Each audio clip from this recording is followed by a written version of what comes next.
Bonjour à toutes et à tous, c'est encore Canal Tempo. Dans ma vidéo précédente, j'ai parlé de l'humain, des sociétés, des civilisations, de l'évolution continue de l'humain et de la société, de la conscience et de l'intelligence qui s'accroît aussi continuellement lorsque l'homme évolue.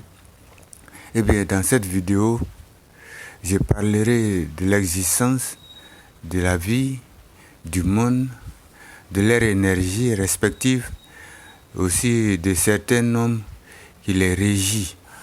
Ensuite, je ferai le parallèle entre les choses que j'ai citées dans la vidéo précédente et celle d'aujourd'hui. L'histoire est de vous permettre d'avoir une idée de ce que je dis de ces deux vidéos-là.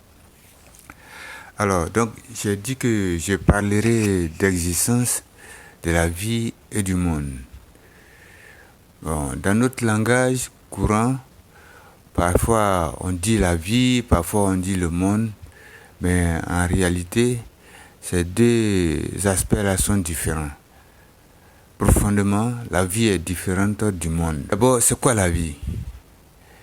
La vie, c'est l'essentiel qui nous permet d'exister. Et quant au monde, c'est l'ensemble de tout ce qui nous permet d'embellir la vie et de la rendre extravagante. C'est ça le monde. Et donc, ce qu'il faut comprendre en ce qui concerne la vie et le monde, c'est que la vie est régie par un type d'énergie différemment à celle qui régit le monde. Ça, c'est quelque chose qui est d'une part difficile à discerner, mais pour quelqu'un qui est dans le domaine, bon, je vais dire même précisément les spirituels ou les métaphysiciens, savent tous qu'il y a une différence entre la vie et le monde. Et il y a une différence entre le type d'énergie qui régit la vie et le type d'énergie qui régit le monde. Il y a foncièrement une différence. J'ai parlé aussi de nombres. C'est ainsi, les nombres qui administrent la vie sont différents des nombres qui administrent le monde. Voilà, donc c'est de ces différences-là que je parlerai aujourd'hui. Voilà, donc la vie, c'est l'essentiel qui nous permet d'exister. Et c'est ça la vie. Et quant au monde, c'est l'ensemble de tout ce qui permet d'embellir le monde, de l'enjoliver, de le rendre adouci encore plus, et parfois le rendre extravagant. Voilà. Donc, d'abord, on va dire que la vie a existé il y a longtemps. Et c'est de la vie qu'est venu le monde. Donc, c'est la vie qui a permis au monde d'exister. Au cours donc de la vie, comme je l'ai dit, la vie, c'est l'essentiel qui permet d'exister et de bien exister. Maintenant, le monde, puisque lui, il est ce qui permet d'embellir la vie, de la rendre plus intéressante et de la rendre également extravagante. Donc, on va voir l'apparition du monde au cours de la vie par l'organisation de l'humanité en société. Et plus particulièrement en civilisation. Dans ce sens, on va voir à partir de ce moment que le monde a pu exister que lorsque l'homme a commencé à s'organiser en civilisation. Et ce fut donc le début de l'apparition du monde. C'est à partir de ce moment, comme je l'ai dit dans la vidéo précédente, nous avons commencé à évoluer et arriver à la création, à la transformation de la matière. Et nous avons commencé à intégrer progressivement cette transformation de la matière dans notre façon de vivre, ce qui a changé notre comportement. Donc, c'est à partir de là que le monde a fait son apparition. Le mot monde n'indique pas directement la vie elle-même, et la vie n'indique pas directement le mot monde. Voilà pourquoi vous verrez certaines personnes dire notre monde d'aujourd'hui, le monde d'avant, le monde qui viendra après. Bon, parfois d'autres disent la vie qui viendra après, la vie qui est passée et la vie que nous menons aujourd'hui. Certes, la vie elle est permanente, Tant qu'il y a l'existence, il va y avoir vie. Mais quant au monde, le monde varie. Voilà. Donc les éléments qui permettent à l'homme d'exister, les éléments qui constituent l'essentiel de l'existence du monde, qui forment la vie, sont par exemple comme ça, la respiration, l'eau, la santé, avoir juste de quoi manger, s'abriter, ainsi de suite quoi, l'essentiel, tout ce qui forme l'essentiel pour permettre à une personne de bien vivre, donc de bien exister aujourd'hui, forme la vie. Donc on va voir que la vie elle-même se modifie au fil du temps. Par exemple, nous qui vivons dans le monde d'aujourd'hui, pour quelqu'un qui veut vivre essentiellement dans la dimension naturelle, comme je l'ai dit à travers le canal Tempo, cette personne va se voir réduire un certain nombre de choses. Mais en réalité, la vie d'aujourd'hui est différente aussi de celle d'hier. La vie, c'est qu'on peut distinguer du monde d'aujourd'hui comme étant la vie obligatoirement différente de la vie d'autrefois, je vais dire de 2 siècles passés. Parce qu'en réalité, le monde s'est tellement formé dans son élément qu'il a modifié la vie. Aujourd'hui, il y a certaines choses qui n'étaient pas indispensables en ce qui concerne les éléments qui composaient la vie autrefois. Aujourd'hui, ils le sont devenus, tels que le téléphone portable, un moyen de déplacement moderne, des accoutrements. Ce sont des choses aujourd'hui qui sont devenues des éléments qui composent la vie.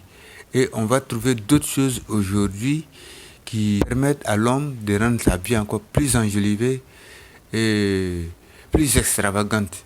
Donc ces choses-là de surplus composent donc le monde d'aujourd'hui.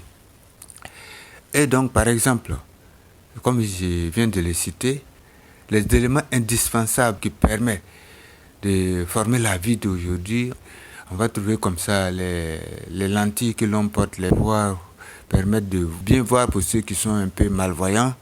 On va voir que toutes ces choses, c'est des fabrications modernes qui sont d'une part des objets de luxe, des objets du monde, et il y a d'une autre part qui sont des éléments essentiels pour la vie. La vie est différente du monde.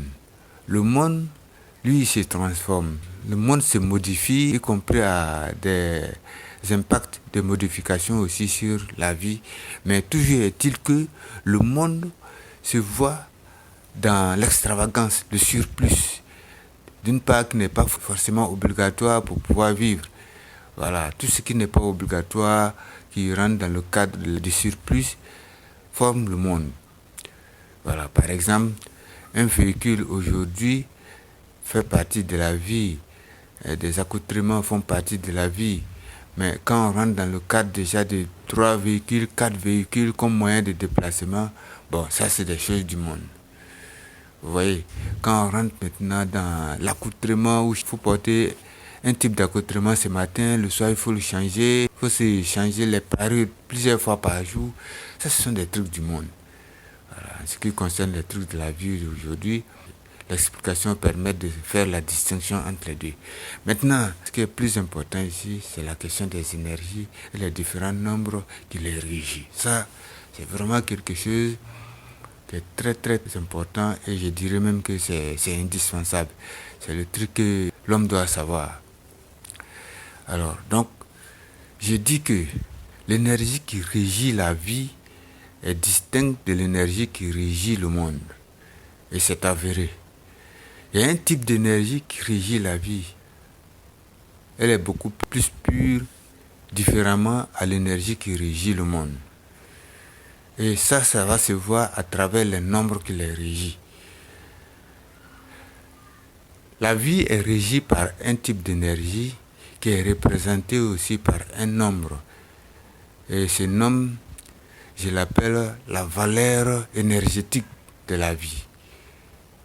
Le monde est aussi régi par un type d'énergie qui est représenté par un autre nombre que j'appelle la valeur énergétique du monde. Voilà, donc le type d'énergie qui régit la vie est représenté par un nombre. Alors, et ce nombre est différent du nombre qui régit le type d'énergie qui régit le monde. En plus de ces deux nombres, c'est-à-dire le nombre qui régit l'énergie de la vie et le nombre qui régit l'énergie du monde, se trouvent encore deux autres nombres. Ces deux autres nombres, je les appelle les nombres actifs. Donc, aussi bien qu'il y a le nombre qui régit l'énergie de la vie, que j'appelle la valeur énergétique de la vie, il y a aussi un autre nombre qui assure la phase active de l'énergie de la vie. Donc, pareil est pour le monde, puisqu'il y a un nombre qui régit l'énergie du monde, que j'appelle la valeur énergétique du monde, c'est ainsi aussi qu'il y a un autre nombre qui assure la phase active du monde, que j'appelle le nombre actif du monde. Donc, il y a la valeur énergétique du monde, qui est un nombre, et il y a aussi le nombre actif du monde. Pareil est donc pour la vie. Donc, c'est des nombres très, très indispensables dans la vie de tout un chacun de nous.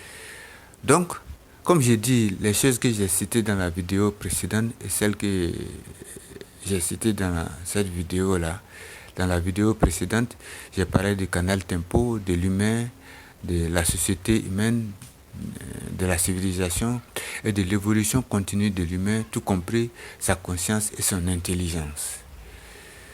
Alors, donc, quand on parle d'évolution continue, tel que j'ai dit dans la vidéo précédente, on va voir des étapes à franchir.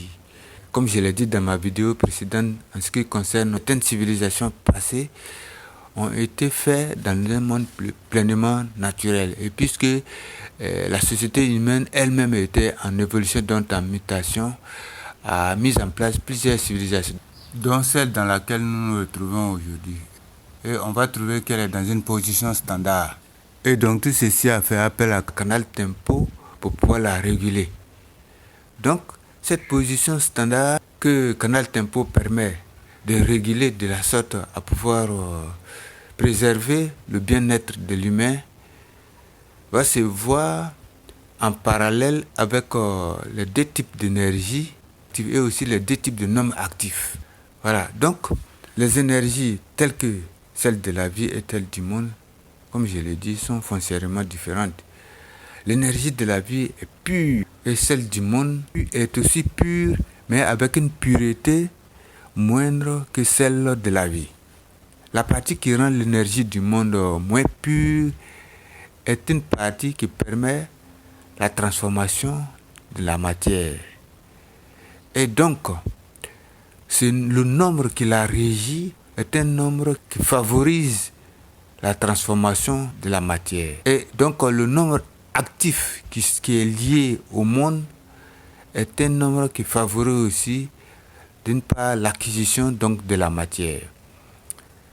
Donc, ces différents nombres, comme je l'ai dit dans le canal tempo, il y a la dimension naturelle de la civilisation et la dimension artificielle.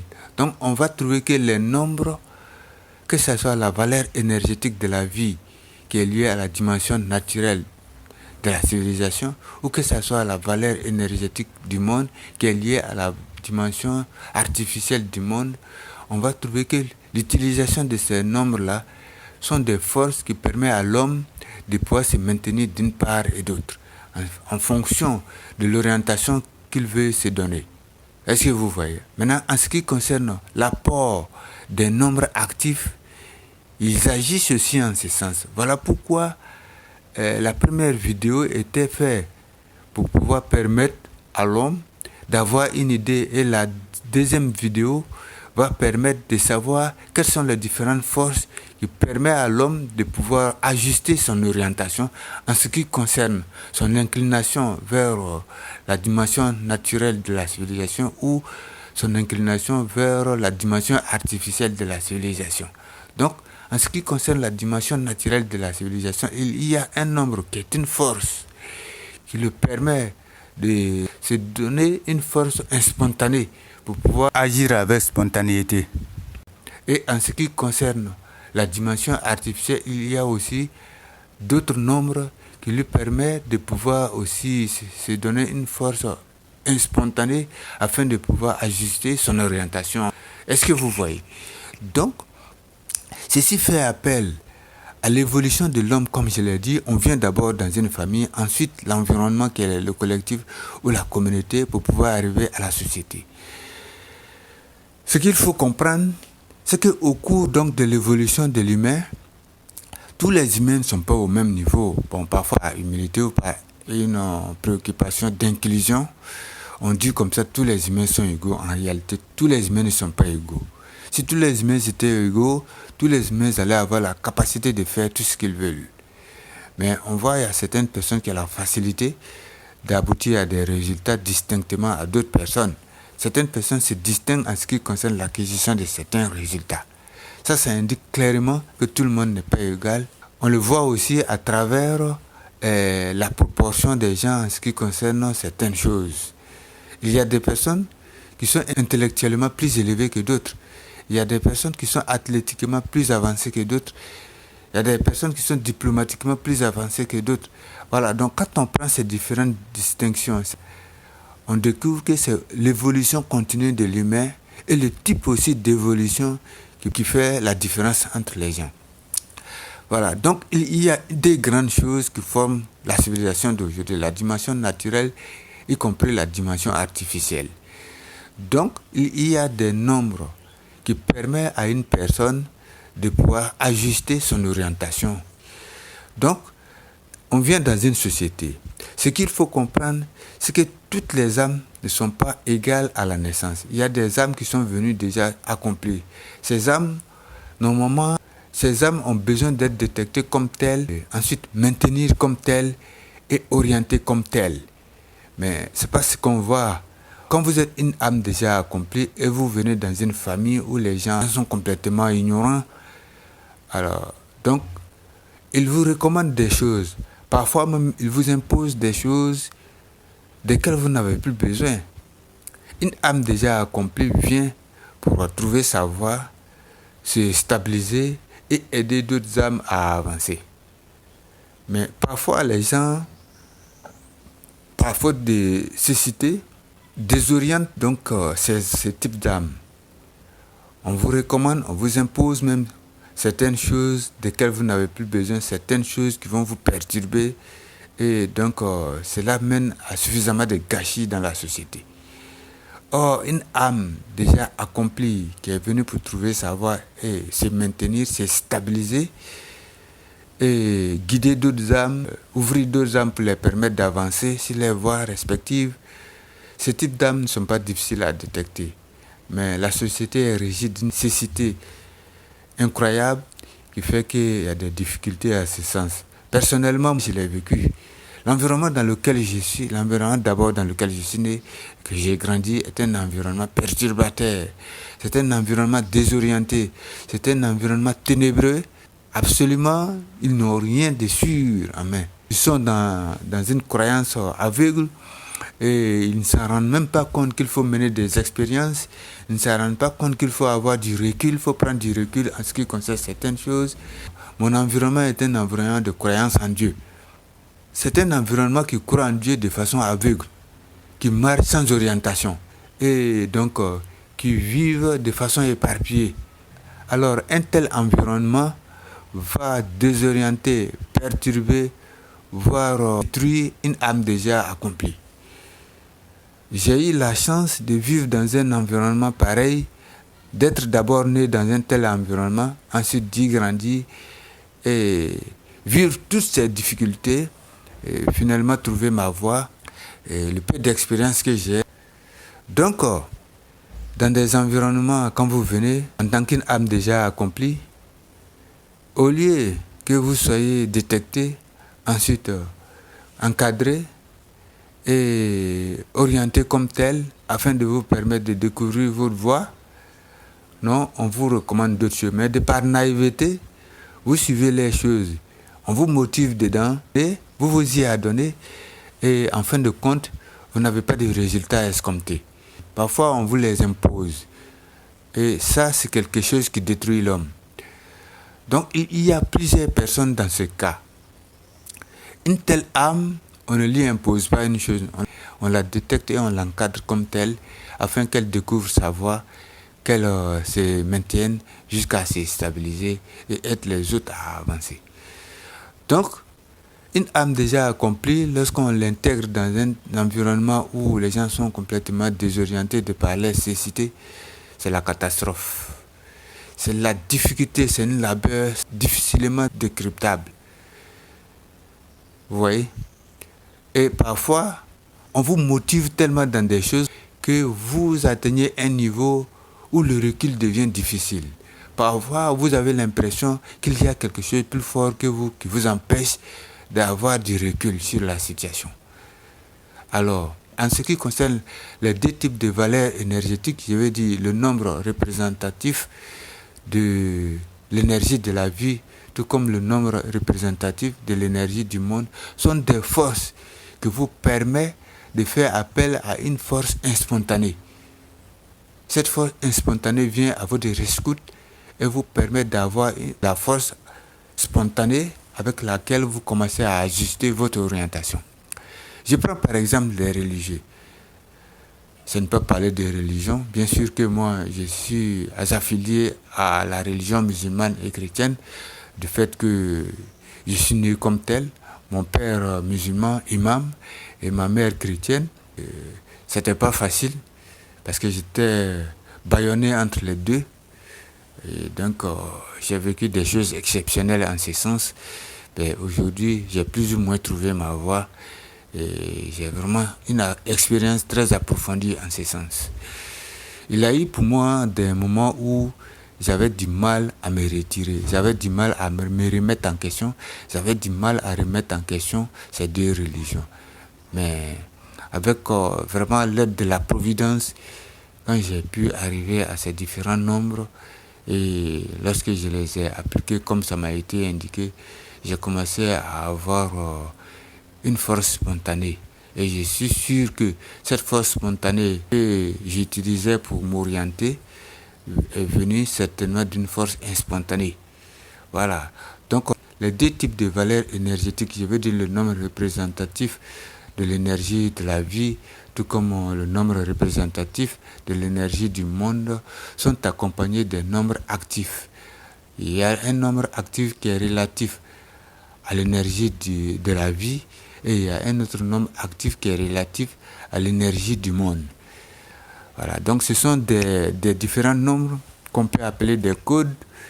Leur application, comme il se doit, permet à l'homme une force spontanée qui elle-même vient d'une force spontanée de par l'application donc de ces nombres afin de pouvoir ajuster son orientation dans la civilisation d'aujourd'hui pour pouvoir avoir une vie plus ou moins tranquille, une vie plus ou moins épanouie.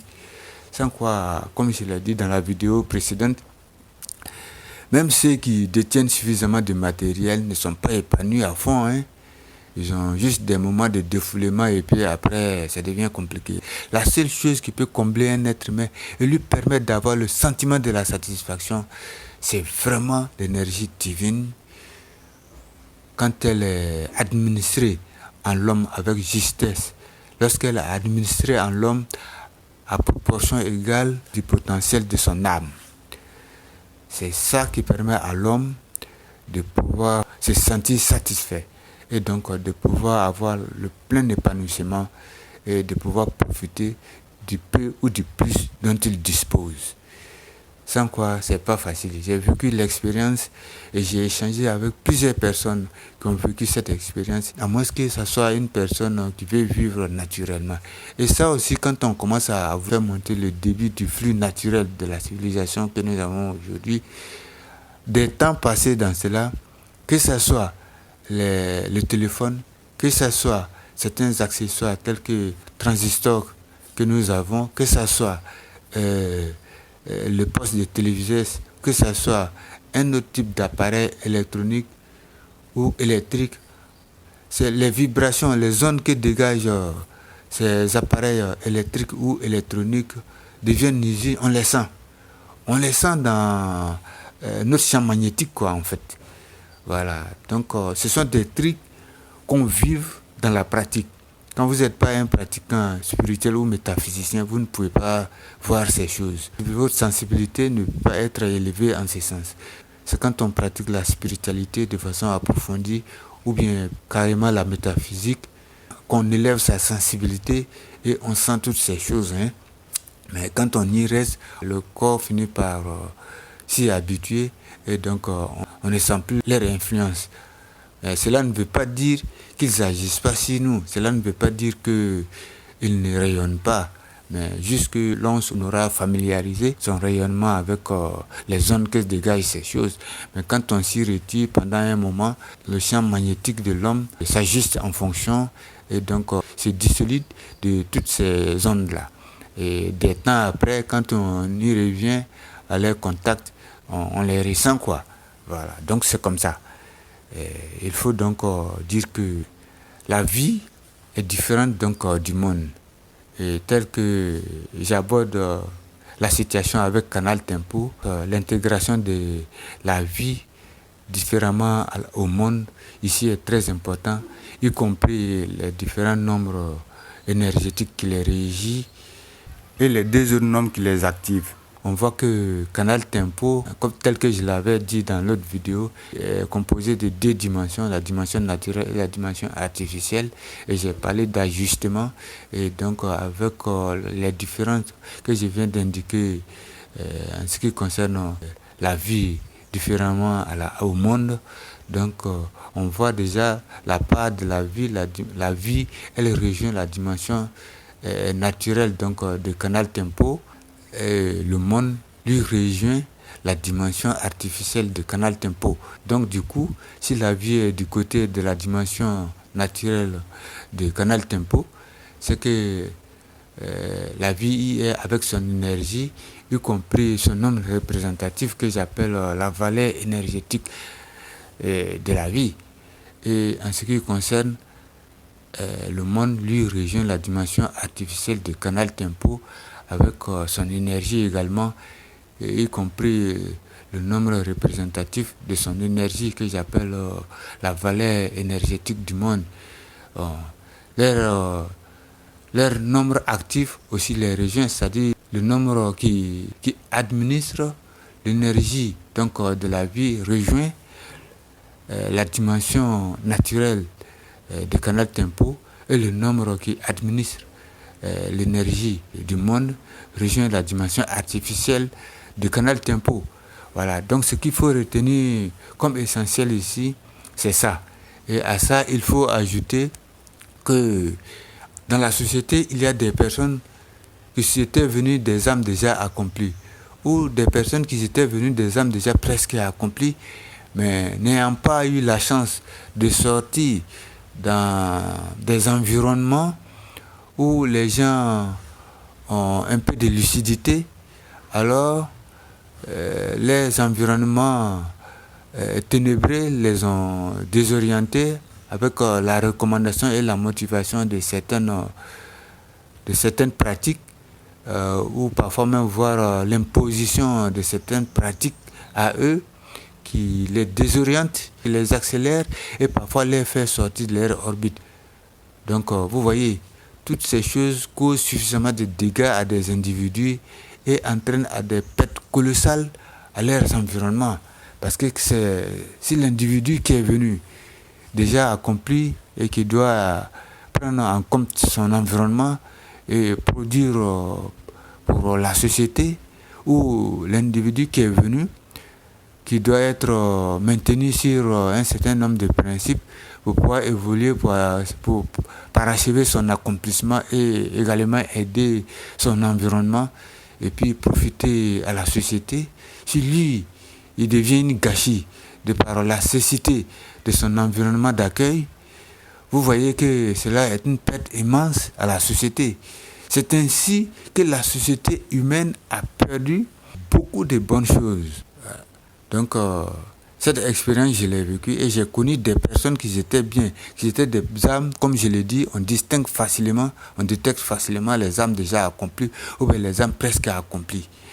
Et certaines de ces âmes, je les ai vues détruire, je les ai vues se détourner, je les ai vues s'incarner à d'autres choses. Et ça conduit une perte énorme à leurs environnements respectifs et à la société tout entière. Donc, pour exposer mes expériences et mes savoirs, c'est en cela que je fais ces vidéos pour que certaines personnes puissent en bénéficier, pour pouvoir sauver des gens et aussi que ça profite à la société globalement. Il faut dire qu'une personne n'a de sens, ni de la valeur et de l'importance que lorsqu'elle est utile à son environnement et ainsi cette utilité à son environnement profite à la société tout entière. Si on s'inscrit dans cette lancée, alors Canal Tempo est plus que jamais indispensable. Canal Tempo, tout comme la distinction du monde de la vie, en accompagnement de leurs valeurs énergétiques, tout comme leur nombre actif. Alors, donc je crois que tout ça a de l'importance. Merci.